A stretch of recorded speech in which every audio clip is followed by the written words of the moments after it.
Hello.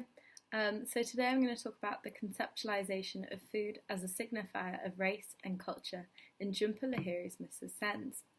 I'm going to argue that food is used by Lahiri to construct notions of belonging, identity, and sense of community. Contents.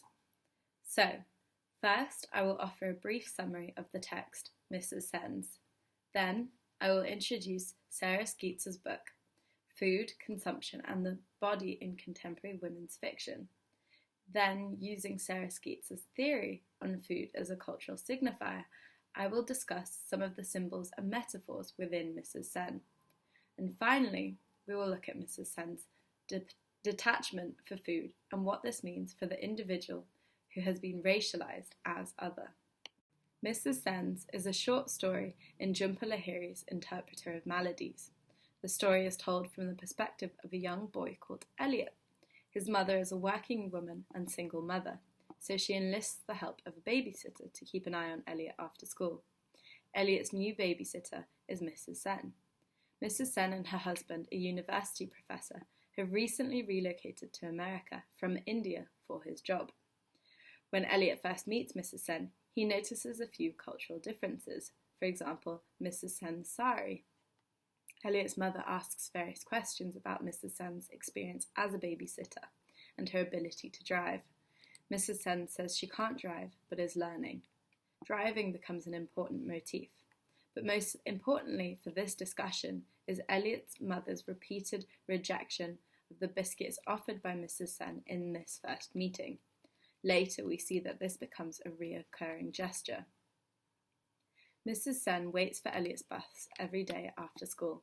She prepares a snack for him, and during these afternoons, Elliot watches as she uses a traditional Indian blade to chop the vegetables for dinner. She recounts her life in India, telling him of how the women in her neighbourhood would gather and prepare the vegetables together. Every evening when Elliot's mother comes to pick him up, Mrs. Sen offers her traditional Indian food, but Elliot's mother usually only had a bite or two, insisting that she had had a late lunch at work. As the story progresses, Mrs. Sen is learning to drive, but is very nervous and struggles. Mr. Sen tells her that once she learns, everything will be much easier in America, but she tells Elliot of how she misses Kolkata.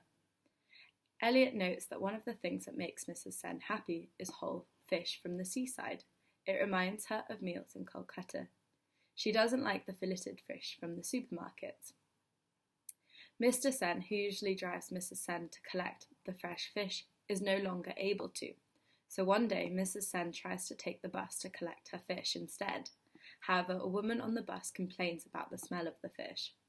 The story culminates when the next time the fish market calls to let her know there is a fresh fish available. She tries to call Mr. Sen to ask him to take her, but she cannot get through to him. So she decides to drive there herself with Elliot. However, when Mrs. Sen tries to drive out of the apartment complex, she drives into oncoming traffic and crashes into a telephone pole. Mrs. Sen and Elliot are not badly hurt.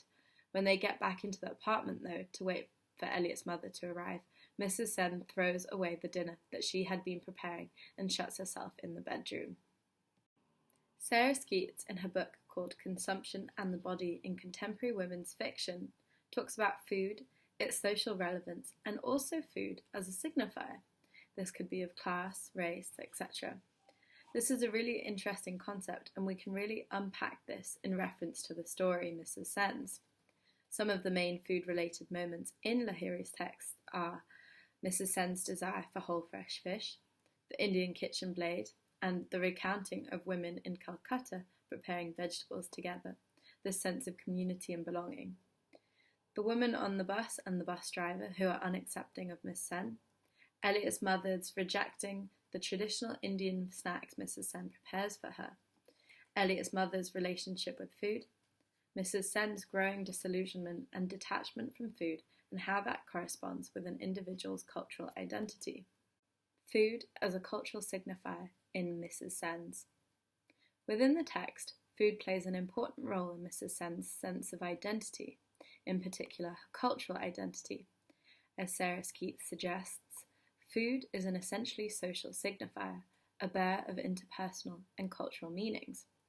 Indeed, when we look at Mrs. Sen and India, we see that food plays a significant role for individuals, specifically women, in her community. And as such, food as a cultural signifier plays an interesting role when an individual like Mrs. Sen is detached from their cultural origin. The traditional Indian blade is a reoccurring symbol. Not only is it a mark of cultural difference, because most Americans would use a kitchen knife, but it can also be seen as a sort of signifier of a female community and support network. For Mrs. Sen, cooking and food is associated with family and community rituals. When she uses the blade, she recounts to Elliot of her life in Calcutta. She says, all the neighbourhood women would bring blades just like this one, and then they sit in an enormous circle on the roof of our building, laughing and gossiping and slicing 50 kilos of vegetables through the night. The symbol of the Indian blade highlights the importance of cooking and food as a part of one's social and cultural identity. Therefore, preparation of food was much more than just the process of cooking. For Mrs. Sen and other women in Calcutta, it brought a sense of community, belonging, and a sort of all-female support network. Now that Mrs. Sen is in America, the traditional Indian blade in this American setting feels out of place. Lahiri uses the blade to emphasize Mrs. Sen's feelings of not belonging, her lack of community, and support network. The symbolism of the fresh whole fish from the seaside. As a result of Mrs. Sen's sense of alienation and lack of belonging, she begins to fixate on obtaining fresh whole fish. And if we look at this quote, we may understand why Mrs. Sen is so fixated on fish. Since eating is something we normally do every day, it is a major means of self-definition, as well as an important channel for transmission of culture, eating habits being the most conservative of behaviour patterns.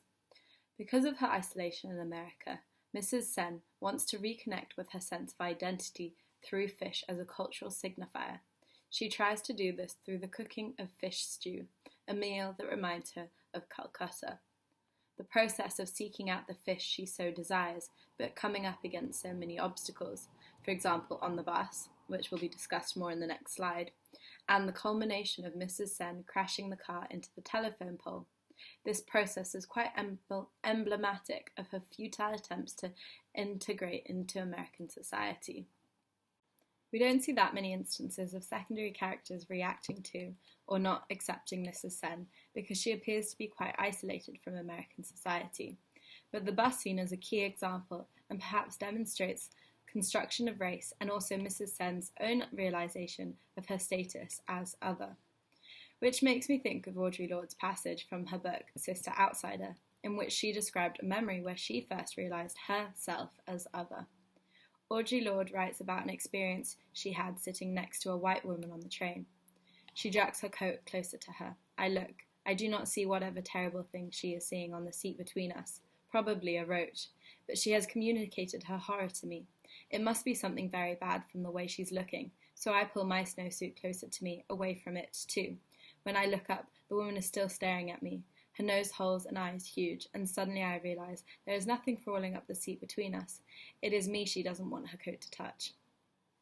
Mrs. Sen's experience on the bus reminds me of this. There is something about the woman's eyes shifting from Mrs. Sen to Elliot to the bloodline bag that suggests a judgment, perhaps incomprehension or even disgust. Certainly she is not seen to accept Mrs. Sen and instead complains to the bus driver. The bus driver's response is equally unaccepting, his assumption that she does not speak English and the accusation that she is bothering other passengers. From both of these characters' responses, Mrs. Sen realizes her status as an outsider. She has been constructed as other and not allowed a sense of belonging. One of the most important metaphors throughout the story is Elliot's mother's continuous rejection of the Indian foods that Mrs. Sen offers, like the glass of bright pink yogurt with rose syrup, the breaded mincemeat with raisins, the bowl of semolina halva. Sarah Skeets suggests that both the acceptability of particular foods and what they signify are part of cultural identity. So, by Elliot's mother's refusal of Mrs. Sen's food, like the woman on the bus and the bus driver, she sees Mrs. Sen's food as other, and therefore Mrs. Sen too. This construction of Mrs. Sen as other contributes to her alienation in America, her inability to find a sense of belonging. Lahiri seems to imply that Mrs. Sen cannot assimilate and cannot be accepted while she maintains her Indian cultural traditions, because they ultimately set her apart from the American cultural identity. Now, Elliot's mother's relationship with food kind of juxtaposes Mrs. Sen's. She orders pizza every night for Elliot and herself, but she doesn't really eat any of it. She doesn't eat any of the food Mrs. Sen offers her. She doesn't have lunch when she's at work. She appears to only really eat a little bit of cheese and wine. So her kind of detached relationship with food can certainly be seen as a consequence of her being a busy working single mother. She does not receive any support from Elliot's father or extended family. She is a lonely character. She is isolated. She doesn't have a sense of community or belonging. When Mrs. Sen comes to America, she sort of parallels Elliot's mother in a lot of ways. Like Elliot's mother, Mrs. Sen has lost her sense of community and belonging. She is alienated and kind of grows detached from food. Mrs. Sen has a sort of ambivalence towards food. At some points, she really makes an effort to connect with her roots, like by seeking the fish for her stews and her recalling to Elliot the female tradition of preparing vegetables together.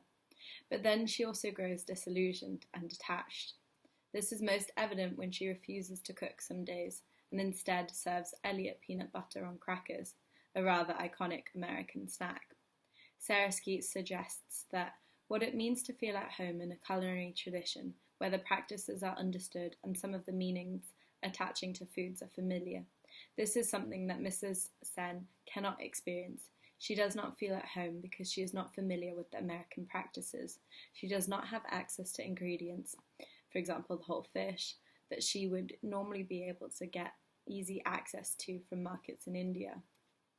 As a result of Mrs. Sen's physical separation from her cultural origin, food becomes an ever more important aspect of her racial and cultural identity. Mrs. Sen continues to prepare Indian meals using her traditional blade. However, in the process of trying to maintain her connection with this cultural identity, she becomes disillusioned.